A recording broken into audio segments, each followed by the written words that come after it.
बिस्मिल्लाहिर्रहमानिर्रहीम। देखें जी, आज हमने लेक्चर नंबर 4 पढ़ना है। लेक्चर नंबर 4 के अंदर हम थर्ड चैप्टर स्टार्ट करेंगे, मेजर ऑफ सेंट्रल टेंडेंसी और एवरेज। थर्ड चैप्टर के अंदर हम अपने डेटा की सेंट्रल वैल्यू मेजर करेंगे या उसे हम एक एवरेज वैल्यू कहते हैं। आज के लेक्चर में हमने ये चीज़ देखनी है कि हमारे डेटा की सेंट्रल वैल्यू हम कैसे मेजर करेंगे या एवरेज क्या होती है। एवरेज के बारे में पढ़ेंगे और वो मेथड पढ़ेंगे जिनके थ्रू हम अपने डेटा की सेंट्रल वैल्यू मेजर कर सकते हैं। तो सबसे पहले एवरेज क्या है। एवरेज की मैंने एक शॉर्ट सी डेफिनेशन लिखी है।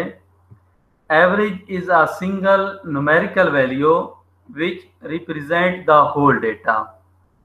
ठीक है, एवरेज क्या होती है।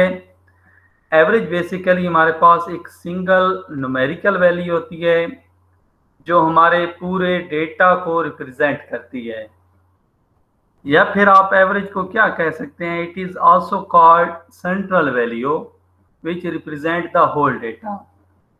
एवरेज को आप सेंट्रल वैल्यू भी कहते हैं जो कि हमारे पूरे डेटा को रिप्रेजेंट करती है। तो मेजरमेंट ऑफ सेंट्रल टेंडेंसी में हमने अपने डेटा की सेंट्रल वैल्यू मेजर करनी है, एक एवरेज वैल्यू मेजर करनी है जिसके थ्रू हम अपने पूरे डेटा को डिस्कस कर सकेंगे कि हमारे डेटा में इस वैल्यू से अबव का डेटा क्या है, बिलो का डेटा क्या है। ठीक है, ऐसी वैल्यू जो आपके पूरे डेटा को रिप्रेजेंट करेगी। मैं इसकी एग्जांपल देता हूं कि देखें ना, आप लोगों की एक क्लास है, ठीक है, तो उसमें आप एक सब्जेक्ट फॉर एग्जांपल स्टैट में मार्क्स लेते हैं। तो अब अगर आप लोगों की क्लास 50 की क्लास है, 50 से अबव की क्लास है, तो हर स्टूडेंट के मार्क्स याद रखना मुश्किल होगा। ठीक है भाई, स्टूडेंट कितने मार्क्स आए थे, इसके कितने मार्क्स। तो हम क्या करते हैं, हम एवरेज का यूज करते हैं। हम एवरेज वैल्यू फाइंड कर लेंगे। एवरेज वैल्यू क्या होगी, एक सिंगल न्यूमेरिकल वैल्यू होगी जो आपकी क्लास के सारे स्टूडेंट के मार्क्स को शो करेगी। फॉर एग्जांपल, आप लोगों के जितने भी मार्क्स आते हैं, मैं सारे मार्क्स को ऐड करता हूं और आप लोगों की जितनी स्ट्रेंथ होगी उस पर डिवाइड कर देता हूं। मेरे पास एक एवरेज वैल्यू आ जाएगी। और फॉर एग्जांपल वो एवरेज वैल्यू 60 आई है। तो कोई हमसे आके अगर पूछता है कि स्टैट का क्या रिजल्ट रहा है, तो हम कहेंगे कि इस क्लास में स्टैट का जो रिजल्ट है वो 60% है। ठीक है, अब देखें ना, मैंने एक वैल्यू बोली है 60%, उसमें आप लोगों की पूरी क्लास क्या हो गई, मेंशन हो गई। अगर जिस बंदे को हमने ये चीज बताई है वो स्टैट को जानता होगा, तो वो उसके माइंड में फौरन ये चीज आएगी कि जब इस क्लास का रिजल्ट 60% बता रहे हैं, इसका मतलब है इस क्लास में 50 से लेके 70 तक लोग मौजूद हैं। ठीक है, इस क्लास में 70 नंबर भी बच्चों ने लिए होंगे, 65 मार्क्स भी लिए होंगे, 50 मार्क्स वाले भी बच्चे होंगे, क्योंकि एवरेज ये बता रहे हैं। ठीक है, एवरेज क्या होती है, सेंट्रल वैल्यू होती है। उससे अबव भी कुछ डेटा होता है, बिलो भी डेटा होता है। तो अब देखें ना, हमने एक वैल्यू बोली है जिससे हमारी पूरी क्लास रिप्रेजेंट हो गई, पूरी क्लास के मार्क्स रिप्रेजेंट हो गए। तो एवरेज क्या होती है, एक सिंगल वैल्यू होती है जो हमारे पूरे डेटा को रिप्रेजेंट करती है। अब अगर आप लोगों ने एवरेज फाइंड करनी है, तो एवरेज फाइंड करने के 5 मेथड हैं, 5 टाइप्स हैं। कौन कौन सी। फर्स्ट हमारे पास arithmetic mean, second geometric mean, third harmonic mean, fourth median है और फिफ्थ पे मॉड है। ये पांचों के पांचों मेथड आपको एवरेज वैल्यू निकाल के देंगे, डेटा की सेंट्रल वैल्यू निकाल के देंगे। ठीक है, वन बाय वन हमने इन सारे टॉपिक्स को डिस्कस करना है, इनकी डेफिनेशन पढ़नी है, प्रॉपर्टीज देखनी है इनकी, और न्यूमेरिकल क्वेश्चन करने हैं। आज के लेक्चर में जस्ट हम ये फर्स्ट जो 2 हैं इनको हम डिस्कस करेंगे। अरिथमेटिक मीन को मैंने इस लेक्चर में डिस्कस किया हुआ है और साथ ज्योमेट्रिक मीन को। अरिथमेटिक मीन जो है वो थोड़ा लेंथी टॉपिक है। पूरे चैप्टर में ये जितनी भी हमने टर्म पढ़नी है इन सब में सबसे ज़्यादा जो लेंथी है वो अरिथमेटिक मीन है। उसके अलावा जितने भी होंगे वो शॉर्ट से हैं। चले जी, हम अरिथमेटिक मीन के बारे में पढ़ते हैं। अरिथमेटिक मीन क्या है? Arithmetic mean is defined as the sum of all observation divided by number of observation, that is arithmetic mean और simple mean भी हम इसे कहते हैं। किसकी इक्वल होगा? sum of all observation divided by number of observation। बिल्कुल आसान सी इसकी डेफिनेशन है अरिथमेटिक मीन की। इसमें हम क्या करते हैं, हमारे पास जितना भी डेटा होता है उस सारे डेटा को सम करते हैं, ऐड करते हैं आपस में, और उनकी जितनी तादाद होती है उस पर क्या करते हैं, डिवाइड कर देते हैं। तो हमारे पास अरिथमेटिक मीन निकल आता है। ठीक है, अरिथमेटिक मीन फाइंड करना बहुत ही आसान है। आपके पास जितना भी डेटा होगा उस सारे को सम कर लेंगे और उनकी तादाद पे उसे डिवाइड करेंगे तो आपके पास अरिथमेटिक मीन आ जाएगा।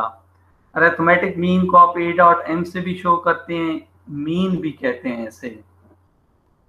ठीक है, आम सिंपल मीन हम ज्यादा वर्ड यूज करेंगे इसके बारे में। If we have a given population data, then mean is called population mean and it is denoted by Greek letter mu। अगर आपके पास पॉपुलेशन का डेटा होगा तो जो मीन आएगा उसको आप पॉपुलेशन मीन कहेंगे और उसको म्यू से शो करेंगे। If we have given sample data, then mean is called sample mean and it is denoted by Latin letter x bar। अगर आपके पास सैंपल का डेटा है और आप लोगों ने मीन फाइंड किया है तो उसको हम लैटिन लेटर एक्स बार से शो करेंगे। नोटेशन जो है वो मोस्ट इम्पॉर्टेंट है। अगर आपके पास सैंपल का डेटा है और उसकी लिए आपने मीन फाइंड किया और म्यू यूज कर गए हैं तो वो चीज़ गलत हो जाएगी। ठीक है, म्यू ये चीज़ शो कर रहा है कि जो आपने ये काम सॉल्व किया है वो पॉपुलेशन डेटा पे काम किया है।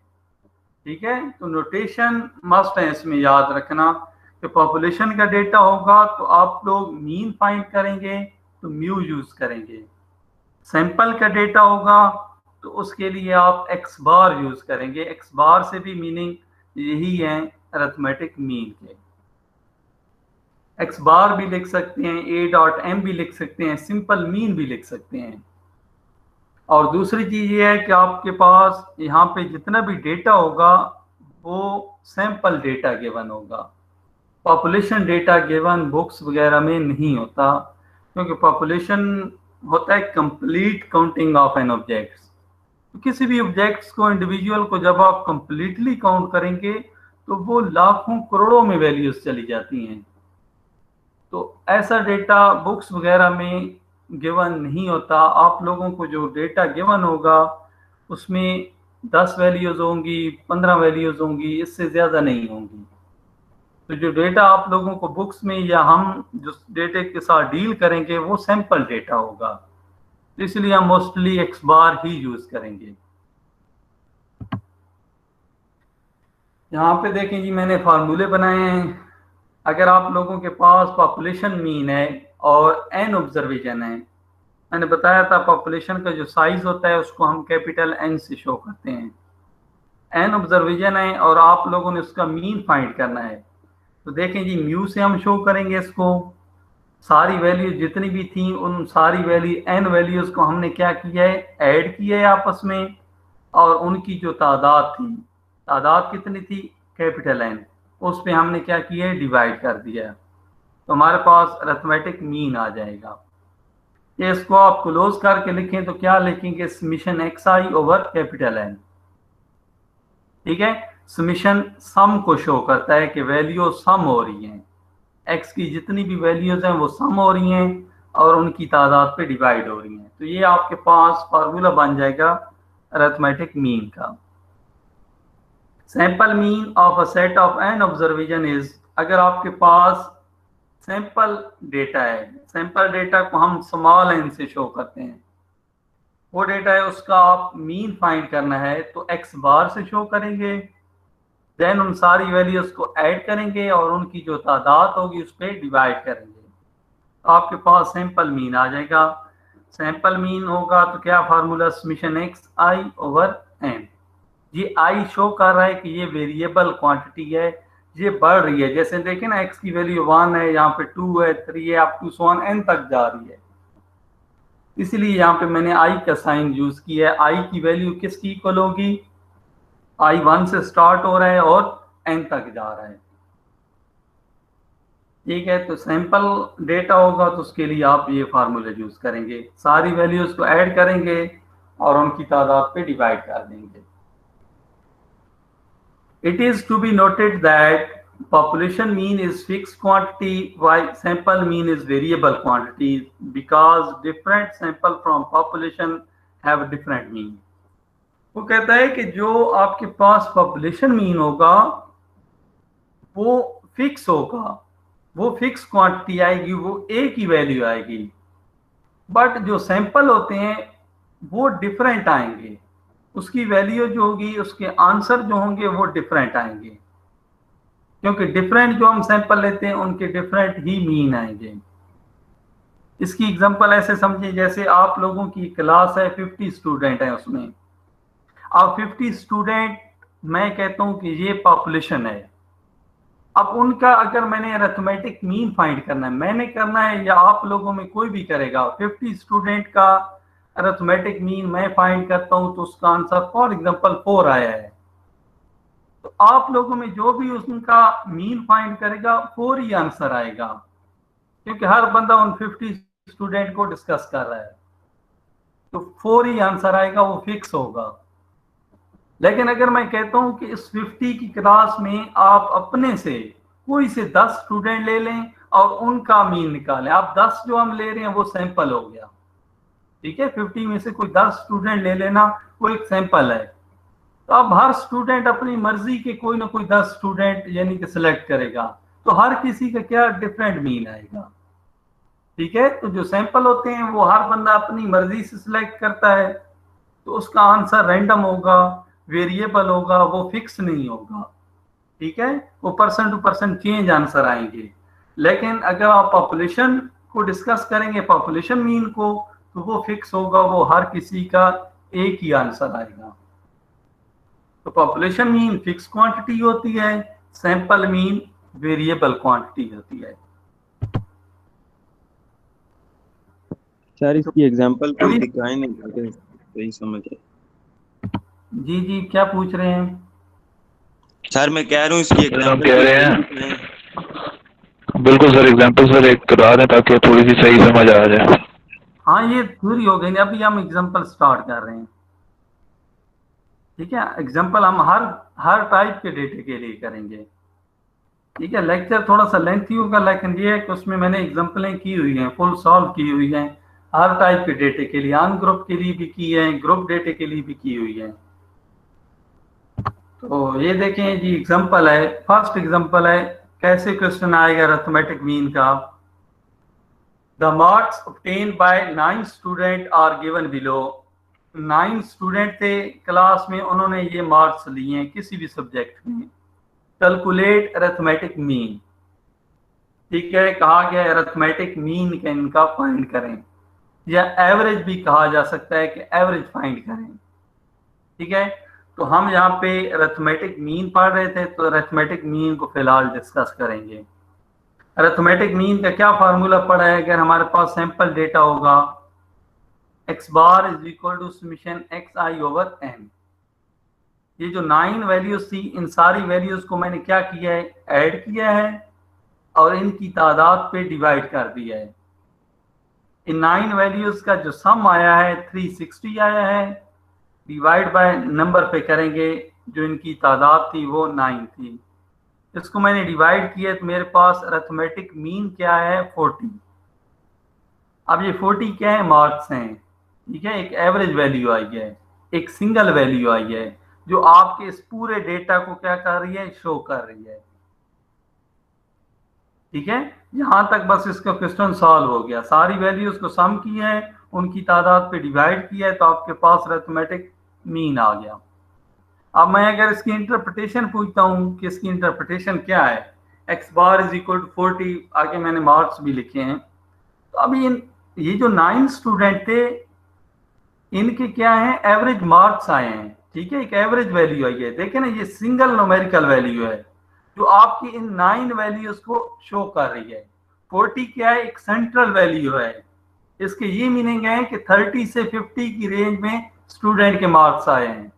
अगर मैं कहता हूँ किसी को भी जो बंदा स्टैट जानता हो, मैं कहूँ कि जो 9 स्टूडेंट की क्लास है, इसमें जो मार्क्स आए हैं बच्चों के वो 40% आए हैं, तो वो ऑटोमेटिकली समझ जाएगा कि इस क्लास के जो मार्क्स आए हैं बच्चों के 30 और 50 की रेंज में आए हैं।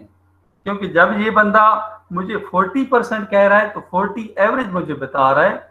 एवरेज तो सेंट्रल वैल्यू उसकी है, इससे बिलो का भी डेटा होगा, अबव का भी होगा। अब देखिए ना सर, इसके साथ परसेंटेज का सिंबल लगाएंगे जी, परसेंटेज का लगा भी सकते हैं, अगर नाम भी लगाएं तो कोई इशू नहीं है। ठीक है, मैं वैसे एक एग्जांपल के थ्रू ना समझा रहा हूँ कि हम इस मोस्टली इसी तरह कहते हैं ना कि 40% रिजल्ट आया है, 60% रिजल्ट आया है, तो वो अगर आप सैंपल नाम भी लगाएं साथ ही जो मीन है, तो ये ऑटोमेटिकली एवरेज को शो कर रहा है। ठीक है, कि ये एक एवरेज वैल्यू है। तो अब आप खुद देखें, ये 40 है, तो अब इस डेटा में आप देखें तो यहाँ से 30 से वैल्यू स्टार्ट हो रही है, और ये देखें ना 48 भी पड़ी है, 32 भी पड़ी है, तो ऑलमोस्ट जो 40 है वो एक मिडल वैल्यू बन रही है इस डेटा की, सेंट्रल वैल्यू बन रही है। ये नहीं है कि एग्जैक्ट कोई सेंटर होगा, बस यानी कि एस्टिमेटेड एक सेंटर होगा। अब देखें इसमें 32 बिलो में अगर मैं जाऊं तो 32 वैल्यू है, अबव में जाऊं तो 48 है। तो 40 क्या है, 40 एक मिडल वैल्यू है, सेंट्रल वैल्यू है, जो हमारे इस पूरे डेटा को क्या कर रही है, शो कर रही है। तो अरिथमेटिक मीन फाइंड करने का ये एक मेथड है। ठीक है, सिंपल सा मेथड है ये, तो जस्ट मैंने इंटरप्रिटेशन बताई है इसकी। सारी वैल्यूज को ऐड करना और उनकी तादाद पे डिवाइड करना, ये काम हो गया अनग्रुप डेटा के लिए। क्योंकि इस डेटा में देखें, ये जो आपको गिवन है, इस डेटा में कहीं पे फ्रीक्वेंसी नहीं है। आप सेकंड चैप्टर में पढ़ के आए हैं कि जिस डेटा में फ्रीक्वेंसी नहीं होगी वो अनग्रुप डेटा होगा, लेकिन जिस डेटा में फ्रीक्वेंसी आ जाएगी वो या तो डिस्क्रीट होगा या कॉन्टिन्यूअस होगा, और उस डेटा को हम ग्रुप डेटा कहते हैं, चाहे वो डिस्क्रीट का हो या फिर कॉन्टिन्यूअस का। तो अगर आप लोगों के पास अनग्रुप डेटा होगा जिसमें फ्रीक्वेंसी नहीं होगी, तो उसके लिए अरिथमेटिक मीन का ये फार्मूला यूज करना है, और ये सिंपल सा मेथड है। सारी वैल्यूज को ऐड कर देंगे, उनकी तादाद पे डिवाइड कर देंगे। लेकिन अगर आप लोगों के पास जो डेटा है उसमें फ्रीक्वेंसी आ जाए, तो फिर इसका फार्मूला जो है वो चेंज हो जाता है। देखें जी, arithmetic mean by frequency distribution. अगर आपके डेटा में फ्रीक्वेंसी है तो फिर अरिथमेटिक मीन का क्या फार्मूला होगा, कैसे अरिथमेटिक मीन फाइंड करेंगे। If the data in the form of frequency distribution, frequency distribution की फॉर्म में हो, चाहे डिस्क्रीट में है या फिर कॉन्टिन्यूअस में है। डिस्क्रीट डेटा की पहचान है ना, जिसमें एक्स की वैल्यूज होती हैं, साथ फ्रीक्वेंसी होती है, और जिस डेटा में क्लासेस होती हैं और साथ फ्रीक्वेंसी होती है वो कॉन्टिन्यूअस होता है। Suppose f1 f2 up to so on fm ये फ्रीक्वेंसीज हैं और साथ ही उनके x की वैल्यूज हैं इन तक। तो आप अरिथमेटिक मीन कैसे फाइंड करेंगे, x bar is equal to हर फ्रीक्वेंसी को उसके सामने वाले x से मल्टीप्लाई करेंगे। ठीक है, देन उन सारों को आपस में ऐड करेंगे, और डिवीजन में क्या करेंगे, सम ऑफ फ्रीक्वेंसी पे डिवाइड करेंगे। आप लोगों ने जो फार्मूला यूज करना है, आप लोगों ने जस्ट ये फार्मूला यूज करना है। ये जस्ट मैंने ओपन करके लिखा हुआ है इसी फार्मूले को, कि अगर आप लोगों के पास ग्रुप डेटा का क्वेश्चन आता है, ऐसा डेटा जिसमें फ्रीक्वेंसी हो, उसके लिए क्या फार्मूला यूज करेंगे, summation f of x over summation f। ठीक है, x की वैल्यूज होंगी, साथ फ्रीक्वेंसी होगी, उन दोनों को मल्टीप्लाई करेंगे, जो एक कॉलम आएगा उसका सम करेंगे, और डिवाइड किस पे करेंगे, सम ऑफ फ्रीक्वेंसी पे, तो आपके पास क्या चीज आ जाएगी, अरिथमेटिक मीन आ जाएगा। कैसे होगा ये मैंने आगे एग्जांपल इसकी सॉल्व की है। देखिए जी, अगर ग्रुप डेटा का क्वेश्चन है तो ऐसे क्वेश्चन आएगा। एग्जांपल नंबर 3 है, फाइंड अरिथमेटिक मीन, और डेटा आपको ये दिया गया है, एक्स की वैल्यूज है, 7 फ्रीक्वेंसी है। तो यहां से आप लोगों को पता चल जाना चाहिए कि ये ग्रुप डेटा का क्वेश्चन है। ठीक है, इसमें हमारे पास ग्रुप डेटा का फार्मूला यूज होगा। आप ग्रुप डेटा के फार्मूला आप लोगों ने अभी देखा है, उसमें आपको कौन कौन सी दो चीजों की जरूरत है, समेशन एफ ऑफ एक्स की और समेशन एफ की। तो ये आपके पास एक्स की वैल्यूज है, 7 फ्रीक्वेंसी है, फ्रीक्वेंसीज को सम कर लेंगे, एक चीज हमारे पास आ गई, समेशन एफ आ गया। दूसरा कौन सा था, summation f of x. Summation f of x लेने के लिए हम क्या करेंगे, फ्रीक्वेंसी और एक्स को क्या करेंगे, आपस में मल्टीप्लाई करेंगे। तो यहाँ पे हर वैल्यू आपस में आमने सामने वाले से मल्टीप्लाई हो जाएगी। तो हमारे पास एक नया कॉलम आएगा एफ ऑफ एक्स का। ठीक है, ये हमारे पास कॉलम आएगा, जैसे 330 से मल्टीप्लाई होगी 90 आएगा, 1033 से मल्टीप्लाई होगी 330 आएगा। ठीक है, तो ऐसे ये हमारे पास एफ ऑफ एक्स का कॉलम आया। अब इस कॉलम को हमने क्या किया, सम कर दिए, इन सारी वैल्यूज को ऐड किया है, तो समेशन एफ ऑफ एक्स हमारे पास 1121 की इक्वल आया है। अब दो चीजें हमारे पास आ गई, तो हम अरिथमेटिक मीन फाइंड कर सकते हैं। अरिथमेटिक मीन का ग्रुप डेटा के लिए क्या फार्मूला था, x bar is equal to summation f of x over summation f. ठीक है, समेशन एफ ऑफ एक्स हमारे पास 1121 आया है, और सम ऑफ फ्रीक्वेंसी हमारे पास क्या थी, 29। डिवाइड करेंगे तो हमारे पास मीन क्या आया है, 38.65। ये हमारे पास अरिथमेटिक मीन आ गया है बाय ग्रुप डेटा। कि अगर आपके पास ग्रुप डेटा है तो उससे आप अरिथमेटिक मीन ऐसे फाइंड करेंगे। ठीक है, मैंने एक चीज बताई है कि ग्रुप डेटा में दो कैटेगरीज हैं। एक ये है जिसमें एक्स की वैल्यूज हैं, 7 फ्रीक्वेंसी है, ये डिस्क्रीट केस है।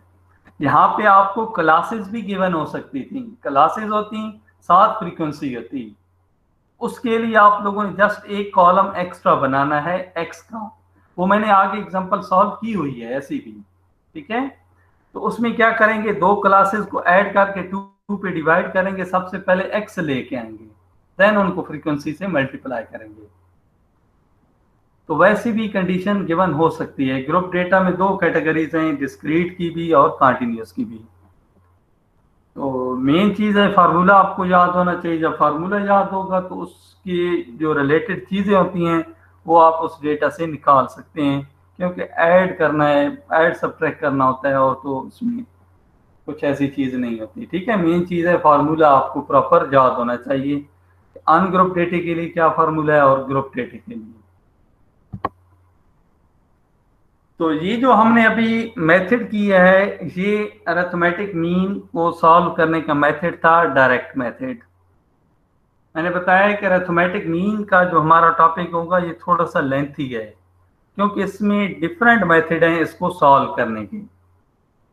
ठीक है, ये जो अभी हमने कंप्लीट किया है ये डायरेक्ट मेथड है।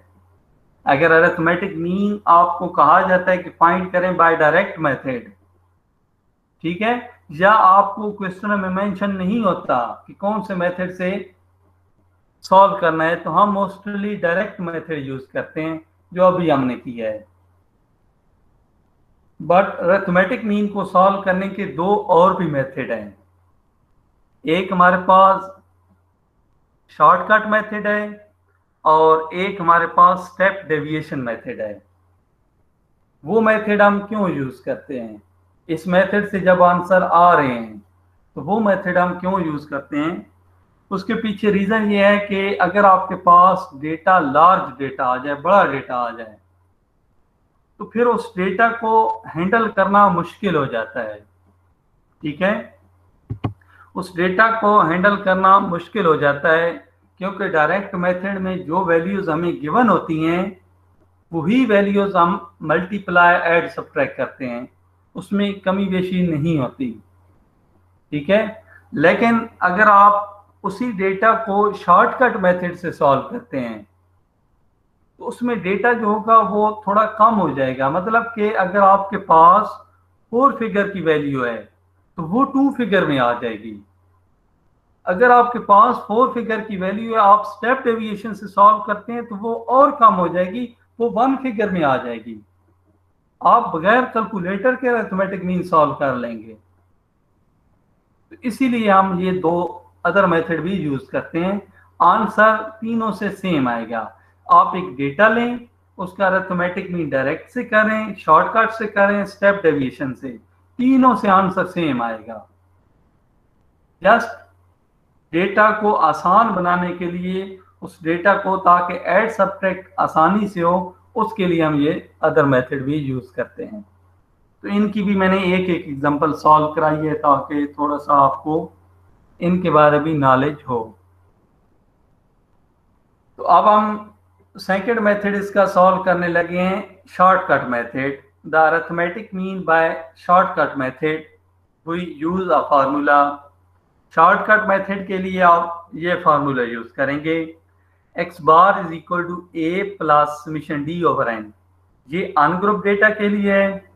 और अगर आपके पास ग्रुप डेटा है, ऐसा डेटा जिसमें फ्रीक्वेंसी हो, उसके लिए हमारे पास क्या formula, x bar is equal to a plus summation fd over summation f। Just frequency आ जाती हैं और सम ऑफ फ्रीक्वेंसी पे डिवाइड करते हैं। ये फार्मूला दोनों के लिए यूज होगा, डिस्क्रीट केस के लिए भी और कंटिन्यूस के लिए भी। अब इस डेटा में a क्या है, d क्या है, ये मैं आप लोगों को आगे एग्जांपल में बताता हूँ। देखिए जी, मैंने वही एग्जांपल ली है जो अभी पीछे मैंने सॉल्व की है अनग्रुप की, ठीक है। लेकिन क्वेश्चन अगर आपको किसी और मेथड से आता है तो फिर ये क्वेश्चन में 7 चीज मेंशन होगी। अगर मेंशन नहीं है तो फिर आप लोगों की मर्जी है, आप 3 मेथड में जो भी मेथड यूज करें।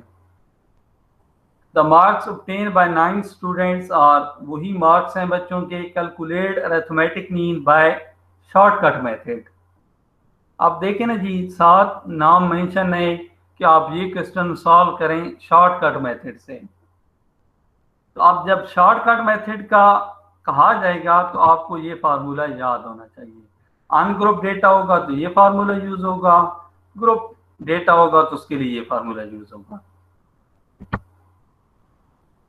देखिए, in shortcut method first find the value of D. आप डी की वैल्यू फाइंड करेंगे सबसे पहले, और डी की वैल्यू कैसे आएगी, x plus minus A, where e is a constant taken on mid of the data। अब इसमें a क्या है, a कांस्टेंट है, ठीक है। a एक कांस्टेंट है जो आप डेटा के मिड में से कोई भी वैल्यू ले सकते हैं, तो वो आपकी a कहलाएगी, कांस्टेंट कहलाएगी। अब a के थ्रू आप d कैसे फाइंड करेंगे, उसके लिए आप क्या करेंगे, x की वैल्यू में उस a को या ऐड कर दें या फिर सब्ट्रैक्ट कर दें, कोई एक काम करना है, ठीक है। a को या तो ऐड करना है x में, तो आपके पास जो नई वैल्यू आएंगी वो d की वैल्यू होंगी, या फिर आप a को क्या करें, सब्ट्रैक्ट कर दें। अगर आप सब्ट्रैक्ट करते हैं तो फिर भी आपके पास किसकी वैल्यू आएंगी, d की वैल्यू आएंगी। लेकिन याद एक चीज रखनी है, ऐड सब्ट्रैक्ट से फार्मूला थोड़ा सा चेंज होगा।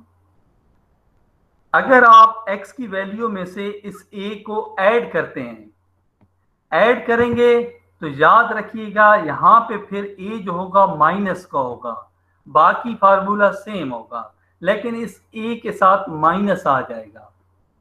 अगर आप क्या करते हैं, d is equal to x plus a, तो फिर फार्मूला थोड़ा सा चेंज हो जाएगा, a के साथ माइनस आ जाएगा, यहाँ पे भी a के साथ माइनस आ जाएगा। हम मोस्टली क्योंकि x में से a को सब्ट्रैक्ट करते हैं, ठीक है, ताकि डेटा हमारा छोटी वैल्यूज में कन्वर्ट हो जाए, जिनको ऐड सब्ट्रैक्ट करना आसान हो जाए, ठीक है। तो उसके लिए फिर हम क्या करेंगे, फिर यहाँ पे a के साथ प्लस आएगा। मतलब कि अगर वहाँ पे आप a को ऐड करते हैं तो यहाँ पे फार्मूले में फिर सब्ट्रैक्ट करना है। अगर फार्मूले में ए को सब्ट्रैक्ट कर रहे हैं वहां पे, मतलब x माइनस ए कर रहे हैं, तो फिर आपके पास ये जो फार्मूले लिखे हुए हैं यही फार्मूले यूज होंगे। मैंने इसीलिए माइनस वाले फार्मूले लिखे हैं जहाँ पे हम x माइनस ए करते हैं, क्योंकि हम मोस्टली ए को सब्ट्रैक्ट कर रहे होते हैं। आप ऐड भी कर सकते हैं।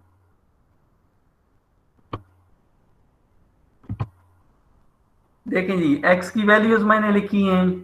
अब डेटा के मिड में से कोई एक वैल्यू आप ले लें।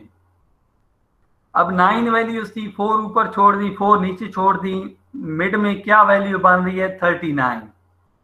तो 39 मैं कह रहा हूं कि मेरे पास a है, एक कांस्टेंट है, ठीक है। ये तो केस हो गया ऑड में, ये 4 मैंने ऊपर छोड़ दी, 4 नीचे छोड़ दी, बीच में एक वैल्यू बची है और वो मेरे पास किसकी है, a की है। तो यहाँ पे आपके पास इवन भी वैल्यू हो सकती हैं। फॉर एग्जांपल मेरे पास यहाँ पे 8 वैल्यूज होती हैं, तो फिर तो मिड में 2 वैल्यूज बचेंगी। तो उन दोनों में कोई एक ले लें, या ऊपर वाली ले लें या नीचे वाली ले लें, वो आप लोगों की मर्जी है, ठीक है। फॉर एग्जांपल यहाँ पे अगर मेरे पास 8 वैल्यूज होती तो फिर मिड में ये 2 वैल्यूज आती, तो फिर आप 46 भी ले सकते थे, 39 भी ले सकते थे, कोई इशू नहीं है। अगर ऑड है तो ऑड में प्रॉपर एक मिड वैल्यू बचेगी, वो आप लोगों ने लेनी है। तो यहाँ पे क्योंकि 9 वैल्यूज हैं तो हमारे पास जो a की वैल्यू होगी वो 39 हमने एज अ a लिया है। अब b फाइंड करने के लिए मैंने क्या किया, x माइनस a किया है। अब a की वैल्यू 39 है तो x की हर वैल्यू में से 39 को सब्ट्रैक्ट कर दें। x की हर वैल्यू में से 39 को आप लोग सब्ट्रैक्ट करेंगे, आपके पास ये वैल्यूज आएंगी, ये आप चेक कर सकते हैं। 45 माइनस 39 6 आ जाएगा, 32 माइनस 39 माइनस 7 आ जाएगा, 37 माइनस 39 माइनस 2 आ जाएगा, ठीक है जी। तो ऐसे आप लोगों ने x की हर वैल्यू में से उस a को सब्ट्रैक्ट करना है, तो आपके पास ये वैल्यूज आ जाएंगी। अब इन सारी वैल्यूज को आपस में सम कर लें। लाजमी बात है, जो प्लस वाली होंगी वो आपस में ऐड हो जाएंगी, माइनस वाली आपस में ऐड, और एंड पे प्लस वालियों में से माइनस वाली सब्ट्रैक्ट कर लेंगे। तो मेरे पास जो समीशन d आया है वो क्या है, 9 है। आप देखें ना, इन वैल्यूज को मैंने डायरेक्ट मेथड से जब सॉल्व किया था तो कैलकुलेटर को यूज किया होगा, लेकिन आप देखें ना ये वैल्यू शॉर्ट हो गई, क्योंकि मेथड हम शॉर्टकट मेथड यूज कर रहे हैं। वैल्यू स्मॉल हो गई, 2 फिगर में थी 1 फिगर में आ गई। अब इनको ऐड सब्ट्रैक्ट करना आसान है, आप बगैर कैलकुलेटर के भी इन वैल्यूज को ऐड सब्ट्रैक्ट कर सकते हैं, ठीक है। तो इन सारी वैल्यूज को हमने ऐड किया तो समीशन डी मेरे पास 9 आया है। क्योंकि ये हमारे पास अनग्रुप डेटा था तो हम एक्सक्यूज मी सर जी जी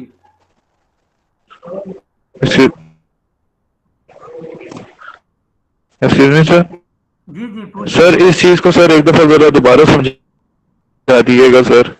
हाँ जी, मैं रिपीट कर देता हूँ सर, क्योंकि वो नेट चला गया था तो सर उस वजह से। सर ये जो लास्ट वाला जो सर आपने करवाया था ना सर, वो सर दोबारा जरा करवा दीजिएगा, जो इससे एक पिछली स्लाइड थी। Yes sir. ये वाली स्लाइड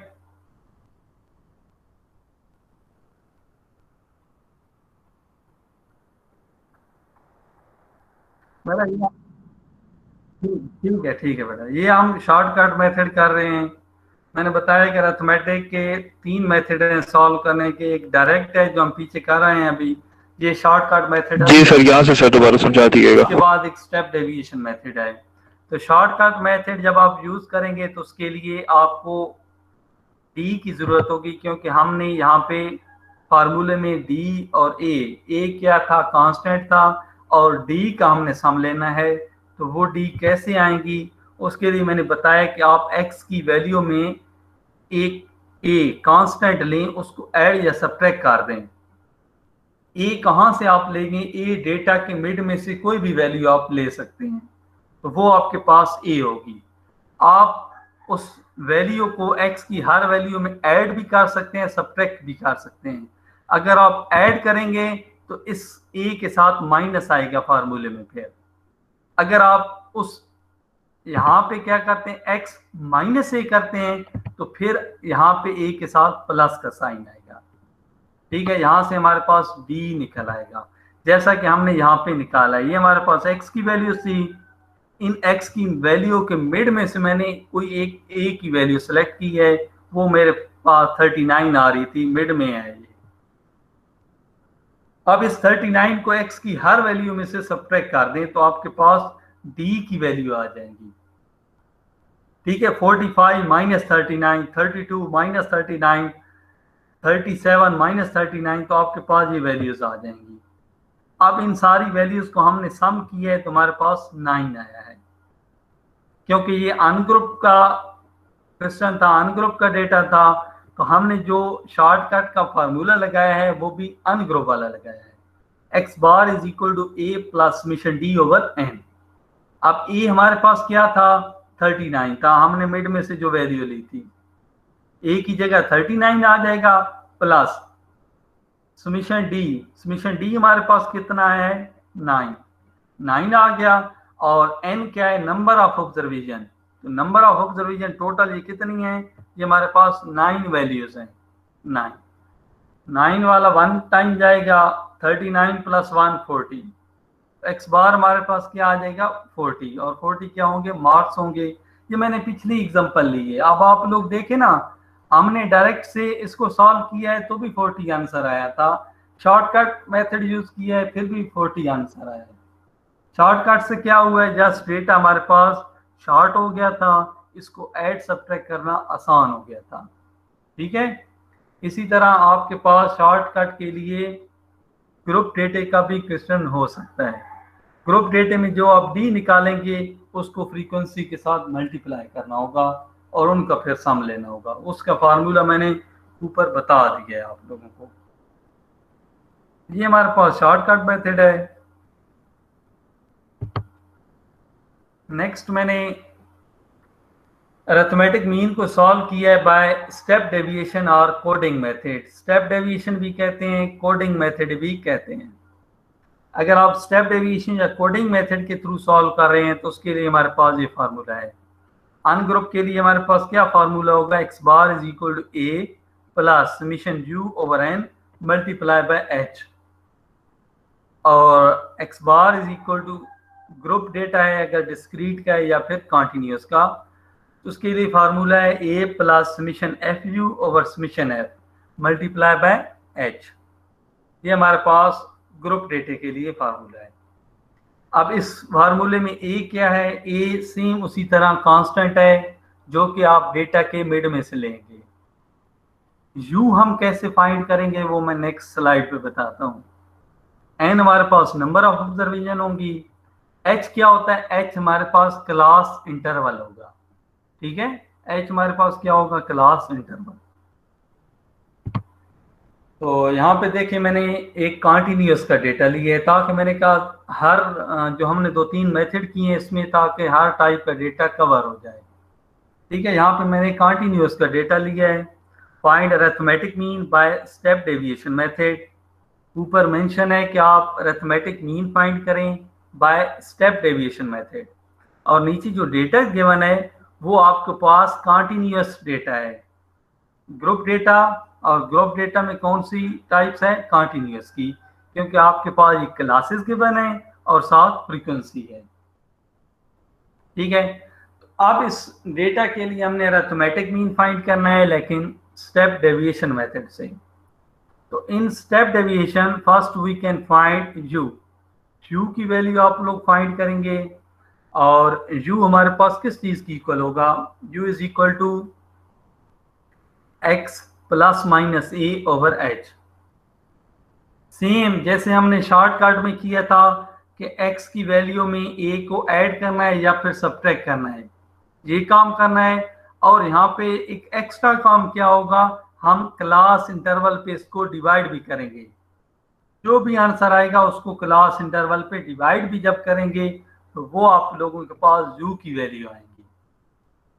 सेम वही चीज माइंड में रखनी है कि अगर हम x प्लस ए करते हैं तो यहाँ फिर ए के साथ क्या आएगा, माइनस आएगा। अगर हम x माइनस ए करेंगे तो फिर यहाँ पे जो फार्मूले लिखे हुए हैं यही है यूज होंगे, ठीक है। यानी कि रेसिप्रोकल चलना है। अगर आप यहाँ पे प्लस करेंगे तो वहां पे ए को सब्ट्रैक्ट करेंगे, यहाँ पे ए को सब्ट्रैक्ट करेंगे तो वहां पे प्लस करेंगे। where e is a constant and h is class interval। देखिए जी, अगर आपके पास क्लासेस वाला डेटा है और आप लोगों ने अरिथमेटिक मीन फाइंड करना है किसी भी मेथड के थ्रू, तो सबसे पहला काम होगा आपने x की वैल्यूज फाइंड करनी है, क्योंकि अरिथमेटिक मीन का जो फार्मूला है उसमें x की वैल्यूज आती हैं, x की वैल्यूज को हम यूज करते हैं, ठीक है। उसमें क्लासेस को तो हम यूज नहीं करते। कोई भी टाइप, कोई भी आपको मेथड से कहा जाए तो सबसे पहला काम क्या होगा, आपने इन क्लासेस से x फाइंड करना है, ठीक है। इतना तो डेटा आप लोगों को क्वेश्चन में गिवन होगा, क्लासेस होंगी साथ फ्रीक्वेंसी। तो सबसे पहले हम x की वैल्यूज फाइंड की हैं। अब x की वैल्यूज कैसे फाइंड करनी है, दो क्लासेस को ऐड करना, 2 पे डिवाइड करना। याद हो हमने सेकंड चैप्टर में मिड पॉइंट पढ़े थे, दोनों क्लासेस को ऐड करते थे, 2 पे डिवाइड करते थे तो हमारे पास मिड पॉइंट आ जाते थे। वो बेसिकली x की वैल्यूज हैं। कि आपको अगर एक ऐसा यानी कि चीज फाइंड करने को कहा गई है जिसमें x की वैल्यूज यूज होती हैं, लेकिन आपको क्लासेस गिवन है, तो आप इन क्लासेस से x कैसे फाइंड करेंगे, दो क्लासेस को ऐड करेंगे, 2 पे डिवाइड करेंगे, आपके पास क्या चीज आ जाएगी, x की वैल्यूज आ जाएंगी। जैसे फर्स्ट में कैसे किया है, 40 प्लस 45, 85 डिवाइड बाई 2 करेंगे तो आपके पास 42.5 आ जाएगा। सेम इसी तरह 45 प्लस 50 तो ये हमारे पास 95 हो जाएगा। 95 डिवाइड बाई 2 47.5, ठीक है। 50 प्लस 55 105 डिवाइड बाई 2 52.5, ठीक है। x की इन क्लासेस दोनों को ऐड करके 2 पे डिवाइड करेंगे, x की वैल्यूज आ जाएंगी। अब जब आपके पास x की वैल्यूज आएंगी देन आप लोग इससे u फाइंड कर सकते हैं। u का मैंने फार्मूला बताया है x plus minus a over H. मैंने यहाँ पे माइनस को यूज किया है, आप प्लस भी कर सकते हैं, माइनस भी कर सकते हैं। फिर फार्मूले में छोटी सी चेंज करनी है, वो मैंने आपको बताई है। माइनस करेंगे तो ए के साथ प्लस ही रहेगा। तो u is equal to x minus a over h. अब ए क्या है, ए कांस्टेंट है जो डेटा के मिड में से कोई एक वैल्यू लेनी है। और h क्या है, h आप लोगों के पास h क्लास इंटरवल है, the difference between upper class boundaries minus lower class boundary, वो आपके पास h आ जाएगा। तो आप देखें हमारे पास ये x की वैल्यूज हैं, इनके मिड में से मैं कोई एक वैल्यू लेता हूं। ये 5 वैल्यूज थी, मिड में कौन सी वैल्यू बन रही है, 52.5। 52.5 मेरे पास a की वैल्यू है। h क्या आएगा, h क्लास इंटरवल होता है, the difference between upper class boundary minus lower class boundary. 45 minus 40, upper class boundary 45 है, लोअर क्लास बाउंड्री 40 है, तो हमारे पास इंटरवल क्या आ रहा है, 5 का इंटरवल आ रहा है। h की वैल्यू क्या आएगी, 5। a हमारे पास क्या है, 52.5। इस फार्मूले में आप पुटिंग करते जाएंगे तो आपके पास ये u की वैल्यू आएगी। कैसे, देखें जी, x माइनस ए, x क्या है 42.5 माइनस 52.5 माइनस 10 डिवाइड बाय 5, हमारे पास क्या आएगा, -2, ठीक है जी। दूसरा फिर क्या है, 47.5 है, तो 47.5 minus 52.5 divide by h, h क्या है 5 बचेगा माइनस का, -5 डिवाइड बाय 5 -1। नेक्स्ट क्या है, x की वैल्यू 52.5 माइनस 52.5, वो ऑलरेडी 0 हो जाएगा काम। फिर क्या होगा, 57.5 minus 52.5 divide by 5, 5 divide by 5 रह जाएगा, 1 की इक्वल आ जाएगा। आगे 62 है, x की वैल्यू 62.5 माइनस e की वैल्यू क्या है 52.5, 62.5 माइनस 52.5 प्लस 10 डिवाइड बाय 5 2। ये आपके पास किस में डेटा आ गया, ये u में डेटा आ गया। अब देखें ये इतनी बड़ी वैल्यूज थी, ये क्लासेस थी, तो हम जब इसको स्टेप डेविएशन में लेके गए तो कितना सिंपल डेटा हमारा हो गया, कितना शॉर्टकट डेटा हो गया, कितनी आसान वैल्यूज आ गई जिनको हम बगैर कैलकुलेटर के ऐड सब्ट्रैक्ट कर सकते हैं। ये u की वैल्यू आ गई।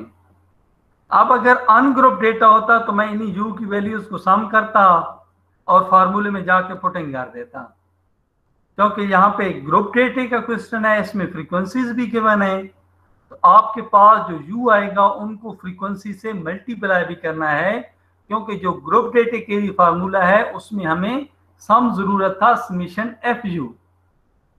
तो हम f और u वाली वैल्यूज को आपस में क्या करेंगे, multiply. 5 multiply by -2 -10, 20 multiply by -1 -20, 31 multiply by 0 0 आ जाएगा, 22 multiply by 1 22, 17 multiply by 2 34। FU आ गए, इन FU को हमने आपस में ऐड किया तो समीशन FU हमारे पास क्या है 26, और सम ऑफ फ्रीक्वेंसी कितनी है 95। इनको फार्मूले में पुटिंग कर दें।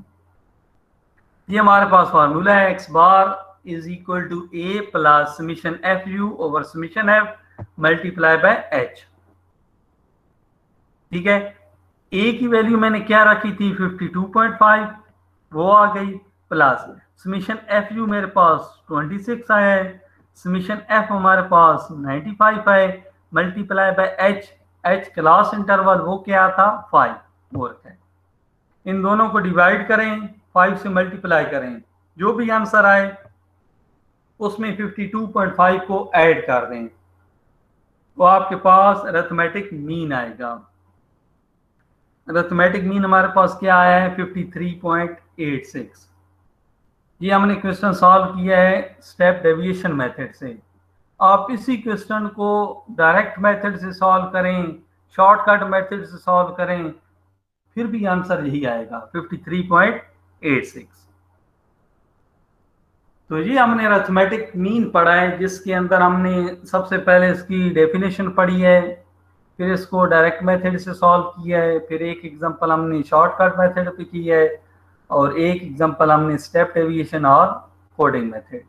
ठीक है, तो अरिथमेटिक मीन को आप 3 मेथड से सॉल्व कर सकते हैं। ये इसका थोड़ा सा न्यूमेरिकल फॉर्म भी था। इसके बाद इसकी प्रॉपर्टीज हैं, फिर ये टॉपिक हमारा एंड हो जाएगा। फिर ज्योमेट्रिक मीन की जस्ट हमने 2 एग्जांपलें सिर्फ सॉल्व की हैं, वो बिल्कुल सिंपल सा है। अरिथमेटिक ज्योमेट्रिक मीन बहुत ही आसान सा है। तो यहाँ तक अगर कोई इशू है इस न्यूमेरिकल फॉर्म में अरिथमेटिक के, तो आप लोग डिस्कस कर सकते हैं, फिर मैं नेक्स्ट शुरू करता हूँ। नो सर, कोई इशू नहीं है। चले जी, गुड हो गया। नेक्स्ट जी देखें, properties of arithmetic mean. Arithmetic mean की कुछ प्रॉपर्टीज हैं, यहाँ पे जस्ट थ्योरेटिकल मैंने लिखाई हैं, आप इनको मैथमेटिकली भी यूज़ कर सकते हैं। जितना भी पीछे हमने डेटा पे काम किए, कोई भी डेटा आप लेके ये न्यूमेरिकली भी प्रूफ कर सकते हैं। हर प्रॉपर्टीज न्यूमेरिकली भी प्रूफ होगी, ठीक है, लेकिन ये काम मैं आप लोगों को नहीं कह रहा, जस्ट बता रहा हूँ कि ये काम न्यूमेरिकली भी प्रूफ हो सकता है। तो फर्स्ट प्रॉपर्टीज हमारे पास क्या है कि for a set of data the sum of deviation of observation x from their mean x bar taken with their proper sign is equal to 0। क्या कह रहा है कि आप सम लें, x की हर वैल्यू में से उसके मीन को सब्ट्रैक्ट करें, देन जो डेविएशन आएगी उनका सम लेंगे, तो वो हमेशा 0 की इक्वल आएगा। ठीक है, आपके पास फॉर एग्जांपल x की कुछ वैल्यूज हैं, आप उनका अरिथमेटिक मीन फाइंड करें। अभी मैंने सिखाया है हर मेथड से कि अरिथमेटिक मीन हम कैसे फाइंड करते हैं। कोई भी मेथड लगाएं और अरिथमेटिक मीन की वैल्यू फाइंड करें। फिर क्या करें कि x की हर वैल्यू में से अरिथमेटिक मीन की वैल्यू को सब्ट्रैक्ट करें। ठीक है, अरिथमेटिक मीन की वैल्यू को सब्ट्रैक्ट करेंगे तो आपके पास जो आएंगी वैल्यू वो डेविएशन की वैल्यू होंगी। याद रखिएगा, जब हम अपने ओरिजिनल डेटा में से कोई भी कांस्टेंट या कोई भी वैल्यू सब्ट्रैक्ट करते हैं तो जो डेटा आता है वो डेविएशन का डेटा होता है, उसे हम डेविएशन कहते हैं। ठीक है, तो आप x की वैल्यू से मीन को जब आप सब्ट्रैक्ट करेंगे तो जो डेटा आएगा वो डेविएशन का होगा। ठीक है, उस सारे डेटा को अगर आप सम करेंगे तो वो हमेशा 0 की इक्वल आएगा। पहली इसकी प्रॉपर्टीज ये है। जनरली भी इनको प्रूव कर सकते हैं और मैथमेटिकली भी आप किसी भी डेटा पे इनको चेक कर सकते हैं, लेकिन फिलहाल आप लोगों ने जस्ट थ्योरेटिकल याद रखनी है इसकी प्रॉपर्टीज कौन कौन सी हैं, फर्स्ट कौन सी थी, सेकंड कौन सी है, बस ये चीज आप लोगों को फिलहाल याद होनी चाहिए। दूसरी इसकी प्रॉपर्टीज क्या है? The sum of square deviation of x from their mean x bar is minimum. वो कहता है कि मैंने अभी बताया कि जब आप x की वैल्यू में से कोई भी वैल्यू सब्ट्रैक्ट करेंगे तो आपके पास डेविएशन आएगी। वो ये चीज कह रहा है कि आप एक तरफ क्या करते हैं कि x की हर वैल्यू में से मीन की वैल्यू को सब्ट्रैक्ट करें, देन उसका उन वैल्यूज का स्क्वायर ले लें। स्क्वायर लेने के बाद जो कॉलम आएगा उसका सम कर लें। वो हमेशा लेस देन होगा या इक्वल होगा किससे? जो डेविएशन आप बाय कांस्टेंट लेंगे। ठीक है, मतलब कि x की वैल्यू में से कोई एक कांस्टेंट वैल्यू को सब्ट्रैक्ट कर दें तो वहां से जो आपके पास सम ऑफ स्क्वायर आएगा वो हमेशा ग्रेटर आएगा किससे? जो आपने मीन से ली थी, मीन से। मीन वाला हमेशा सम जो होगा डेविएशन का वो मिनिमम आएगा। जी, डेविएशन आप थ्रू मीडियन के भी ले सकते हैं, डेविएशन थ्रू मॉड भी ले सकते हैं, कांस्टेंट वैल्यू भी ले सकते हैं, लेकिन उन सारों के जो रिजल्ट आएंगे उनकी वैल्यू बड़ी आएगी। हमेशा जो सबसे स्मॉल आंसर आएगा वो मीन वाले का आएगा, जो आपने डेविएशन फाइंड की होंगी बाय मीन। लेकिन यहाँ पे देखें ना, यहाँ पे इक्वल का साइन भी है कि ये जो आंसर होगा ये ग्रेटर देन होगा या फिर इससे इक्वल होगा। ग्रेटर देन तो हमेशा होगा, इक्वल के सूरत में होगा। इक्वल ये तब होगा जब आपके पास मीन की वैल्यू और इस कांस्टेंट की वैल्यू इक्वल होगी। फॉर एग्जांपल आपने डेटा में से मीन फाइंड किया है, वो आया है 40।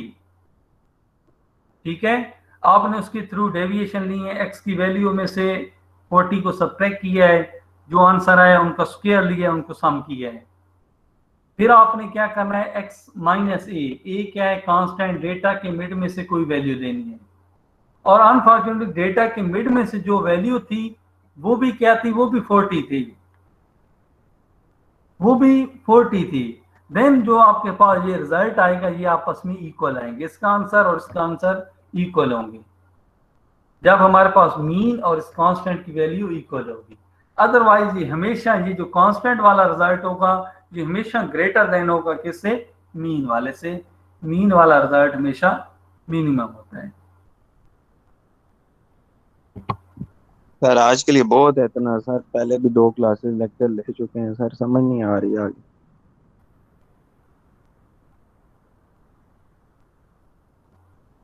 जो चीज बेटा आपको समझ नहीं आ रही वो आप मुझसे डिस्कस कर सकते हैं।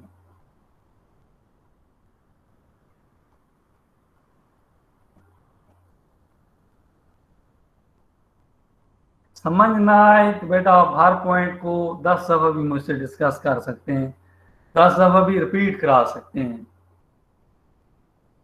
बाकी जो क्लास की टाइमिंग है वो तो हमने करनी है, उसमें जितना कोर्स हमारा कवर हो सकेगा हम करेंगे, क्योंकि मैंने पहले भी बताया कि टोटल 1.5 मंथ होता है, तो उसमें यानी कि हमने कोर्स पढ़ना होता है। तो समर जो होता है, समर में थोड़ी सी जो क्लासेस की टाइमिंग होती है वो टफ टाइमिंग होती है बेटा, पहले दिन से टफ टाइमिंग होती है, टीचर के लिए भी स्टूडेंट के लिए भी, क्योंकि 2 से 3 आवर का लेक्चर कंटिन्यूस होता है।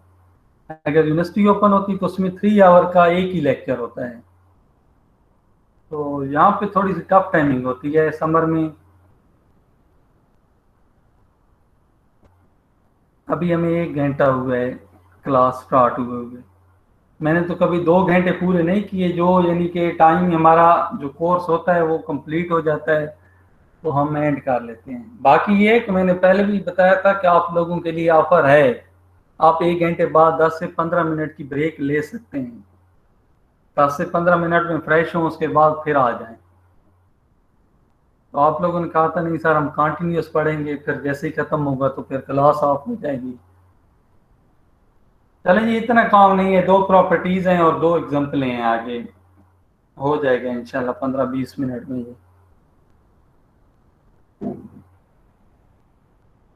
यस सर, खत्म कर दें।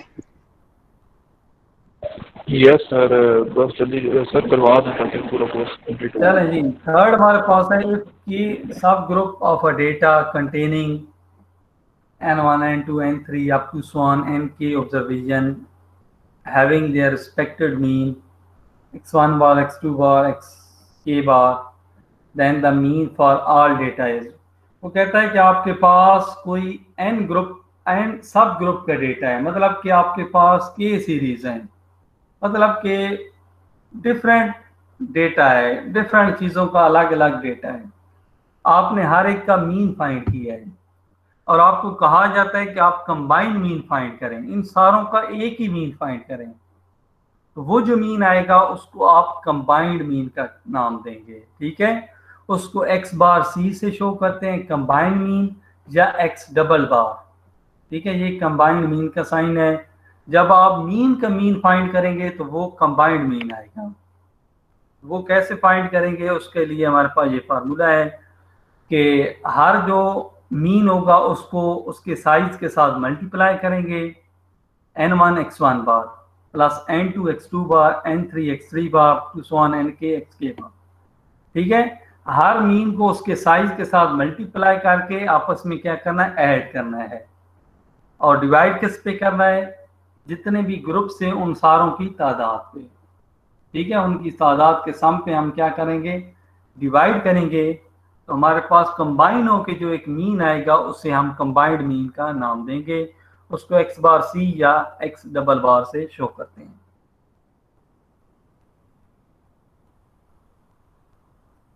उसके बाद हमारे पास फोर्थ प्रॉपर्टीज है, लास्ट प्रॉपर्टीज है हमारे पास अरिथमेटिक मीन की। If yi is equal to axi plus b, where a and b are any two number, a is equal to 0, a not equal to 0, b is equal to 0, then y bar is equal to a x bar plus b as the equation of yi is equal to axi plus b represent the linear transformation from x to y। इसको आप simple अल्फाज में क्या कहेंगे, ये हमारे पास linear transformation है, जब हम अपने एक वेरिएबल से दूसरे वेरिएबल में मूव करते हैं। फॉर एग्जांपल आपके पास x का डेटा है और आपने y में जाना है, x वेरिएबल से y वेरिएबल में मूव करना है, तो आप क्या चीज यूज करेंगे, लीनियर ट्रांसफॉर्मेशन को यूज करेंगे। लीनियर ट्रांसफॉर्मेशन के लिए हमारे पास ये क्या है, ये एक इक्वेशन है, ठीक है, ये इक्वेशन है। आपको a और b की वैल्यू गिवन होंगी, a कभी भी 0 नहीं होगा, a की कुछ ना कुछ वैल्यू होगी, b 0 हो सकता है, ठीक है। तो आप इस इक्वेशन में क्या करेंगे, x की वैल्यूज लगाते आएंगे, तो आपके पास डेटा किस में कन्वर्ट हो जाएगा, y में। तो आप क्या कहेंगे, हमने लीनियर ट्रांसफॉर्मेशन को यूज किया है।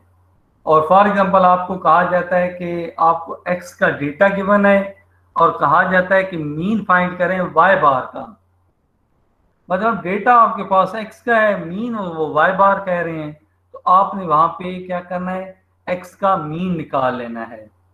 x का मीन निकाल के इस इक्वेशन में पुट कर देना है। a की और b की वैल्यू ऑलरेडी गिवन होगी, x बार की वैल्यू यहाँ पे लगाएंगे तो आपके पास जो रिजल्ट आएगा वो y बार का होगा। ये भी होगी, ये भी क्या है, ये भी लीनियर ट्रांसफॉर्मेशन है। लीनियर ट्रांसफॉर्मेशन में हम क्या करते हैं, अपने x वाले डेटा को y वाले डेटा में या y वाले डेटा को x वाले डेटा में कन्वर्ट करते हैं। तो उसके लिए हम ये इक्वेशन यूज करते हैं। ये हमारे पास प्रॉपर्टीज थी अरिथमेटिक मीन की। ये अरिथमेटिक मीन का टॉपिक यहाँ पे क्लोज हो जाता है। उसके बाद ज्योमेट्रिक मीन है, आगे सिंपल है। ये अरिथमेटिक मीन थोड़ा सा फॉर्म डिफिकल्ट होता है और डिफरेंट मेथड हैं। ज्योमेट्रिक और हार्मोनिक हो गई, बाकी जितने भी हैं उनमें सेम एक ही मेथड है, डायरेक्ट मेथड से ही सॉल्व होंगे ये सारे।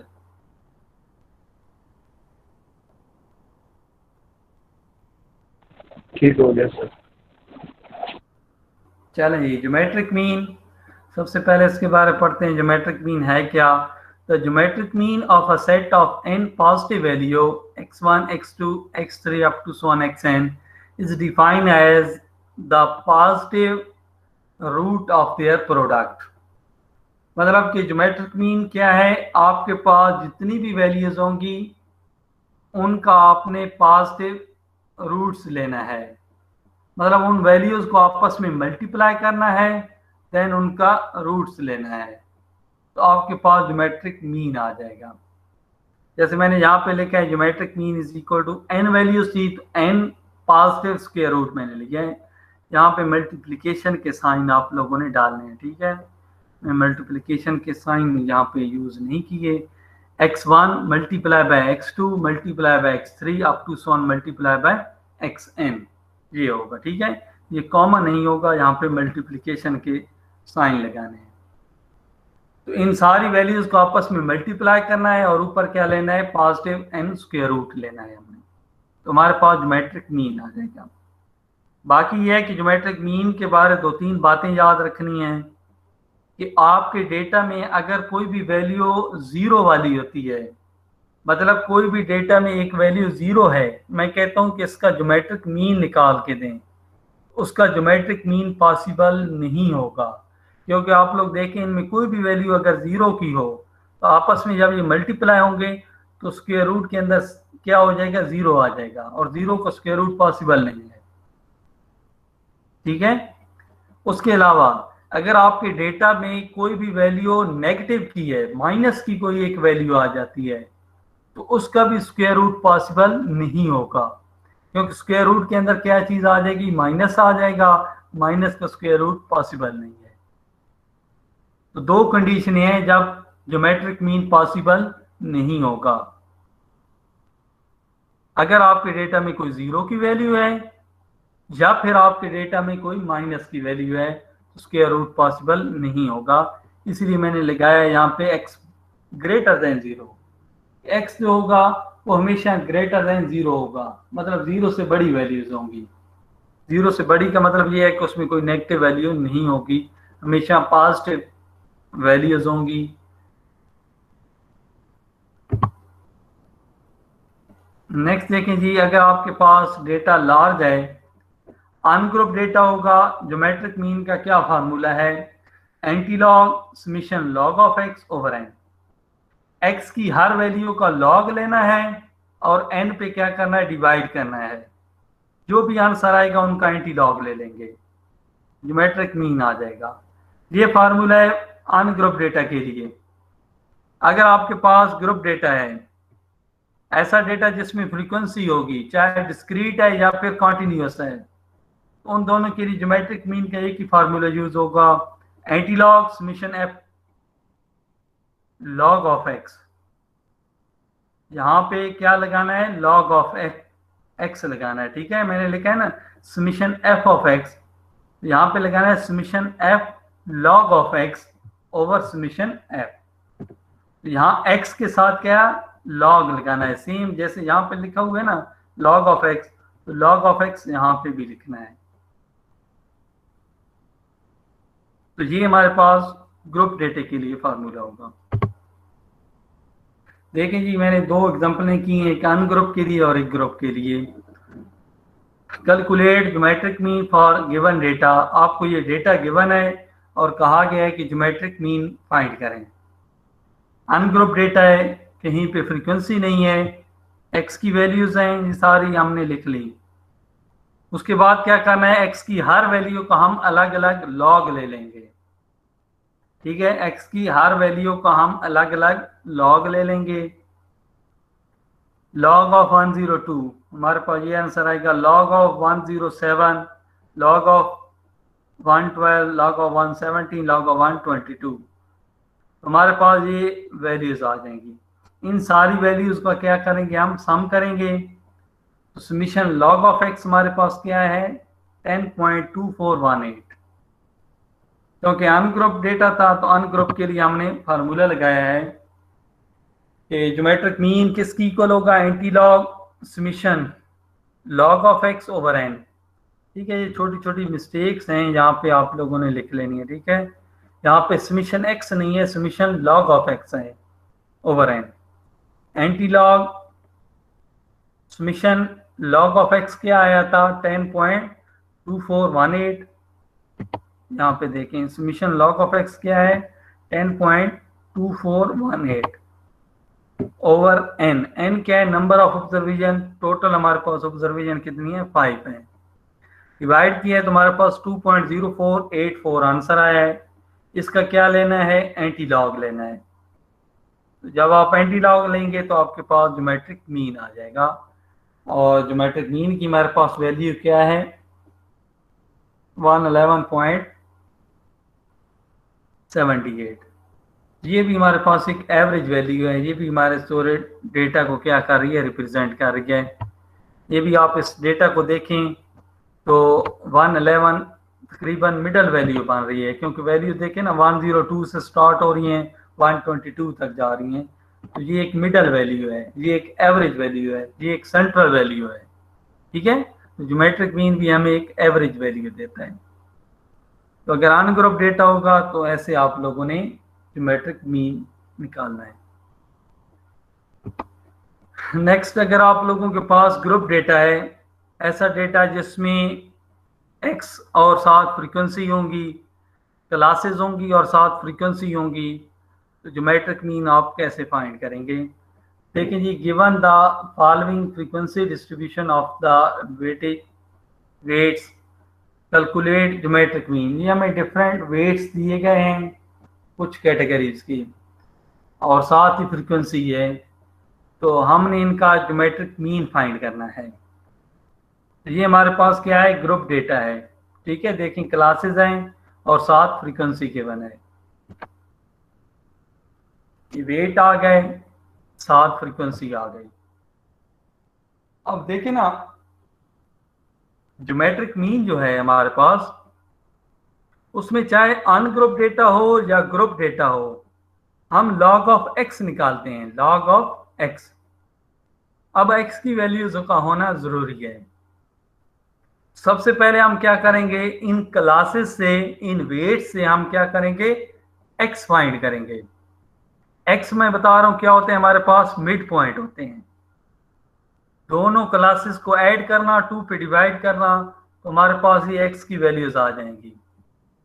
ठीक है, 65 प्लस 84 डिवाइड बाई 2 74.5 आ जाएगा। 85 प्लस 104 डिवाइड बाई 2 करेंगे 94.5। ठीक है, तो ऐसे आप लोगों ने दो क्लासेस को ऐड करके 2 पे डिवाइड करते जाएंगे, आपके पास x में डेटा आ जाएगा। अब वैल्यूज x में आ गई। अब हमने क्या करना है, x वाली वैल्यूज का लॉग लेना है, क्योंकि जो फार्मूला है इसका, तो फार्मूले में लॉग ऑफ x यूज हुआ है। ठीक है, तो इन x की हर वैल्यूज का अलग अलग हम क्या लेंगे, लॉग लेंगे। लॉग ऑफ 74.5 ये आएगा आंसर, लॉग ऑफ 94.5 ये आएगा आंसर, लॉग ऑफ 114.5 ये आएगा आंसर। तो आप लोगों ने क्या करना है, x की हर वैल्यू को अलग अलग लॉग ले लेना है। लॉग ऑफ x की वैल्यूज आ गई। अब देखें हमारे पास क्योंकि फ्रीक्वेंसी भी मौजूद है, अगर डेटा में फ्रीक्वेंसी होती है तो फिर हम फ्रीक्वेंसी से मल्टीप्लाई भी कहते हैं। तो अब आपने फ्रीक्वेंसी को log ऑफ x से मल्टीप्लाई करना है। f log ऑफ x का कॉलम बनेगा, ये जो लास्ट कॉलम है। तो हम हर फ्रीक्वेंसी को उसके सामने log ऑफ x वाली वैल्यू से मल्टीप्लाई करना है। तो 9 मल्टीप्लाई बाय 1.8722, तो ये हमारे पास 16.8498। तो ये हमारे पास f log ऑफ x की वैल्यूज आ जाएंगी। फ्रीक्वेंसी और log ऑफ x को मल्टीप्लाई करेंगे, इन सारों का सम किया है तो हमारे पास क्या है, summation f log of x, वो हमारे पास है 124.2483। ठीक है जी, ये हमारे पास f log ऑफ x की वैल्यू आ गई। सम ऑफ फ्रीक्वेंसी हमारे पास 60 आई है। तो हम ज्योमेट्रिक मीन का ग्रुप डेटा के लिए जो फार्मूला है वो यूज करेंगे। तो ज्योमेट्रिक मीन का ग्रुप डेटा के लिए फार्मूला क्या है, antilog summation f log of x over summation f। ठीक है, यहाँ पे ये थ्रू आउट एक मिस्टेक आ रही है कि x के साथ मैंने फार्मूले में log नहीं लगाया, यहाँ पे आप लोगों ने log लगा लेना है। Antilog summation f log of x over summation f। आप summation f log of x हमारे पास 124.2483 आया है और सम ऑफ फ्रीक्वेंसी 60 थी, डिवाइड किया है 2.0708 आंसर आया। इसका एंटीलॉग लेंगे तो आपके पास ज्योमेट्रिक मीन की वैल्यू आ जाएगी और वो हमारे पास क्या वैल्यू आई है, 117.7। ये हमारे पास ज्योमेट्रिक मीन आ गया बाय ग्रुप डेटा। ठीक है, ये ज्योमेट्रिक मीन का टॉपिक कंप्लीट हो जाता है। थोड़ा सा लेंथी अरिथमेटिक मीन है, उसके अलावा आगे सिंपल है। अरिथमेटिक मीन थोड़ा सा लेंथी है क्योंकि उसमें 2-3 मेथड हैं, अदरवाइज सिंपल है, उसमें कोई मुश्किल चीज़ नहीं है। तो ये हमारा आज का लेक्चर था। इसमें कोई चीज़ समझ नहीं आई या फिर क्या कहते हैं कि आपको पिछले टॉपिक्स में कोई चीज़ समझ नहीं आई, तो वो चीज़ें आप मुझसे डिस्कस कर सकते हैं, किसी भी चीज़ पे आप बात कर सकते हैं। सर समझ आ गई है। चलें जी, गुड हो गया। सर अटेंडेंस, हाँ अटेंडेंस मैं लेता हूँ, 1 मिनट सब्र करिए। अच्छा 22 आज लोग हैं, 22 2 नए लोग आए हैं, वो पता नहीं कौन है, क्योंकि लास्ट टाइम 20 लोग थे हमारी क्लास में। सर लास्ट लेक्चर में तो सर वो आपको बताया था ना सर, वो मैं गया हुआ था गाँव, वो नहीं, डेथ हो गई थी। 22% थे स्टूडेंट थे हमारी क्लास में। जी सर।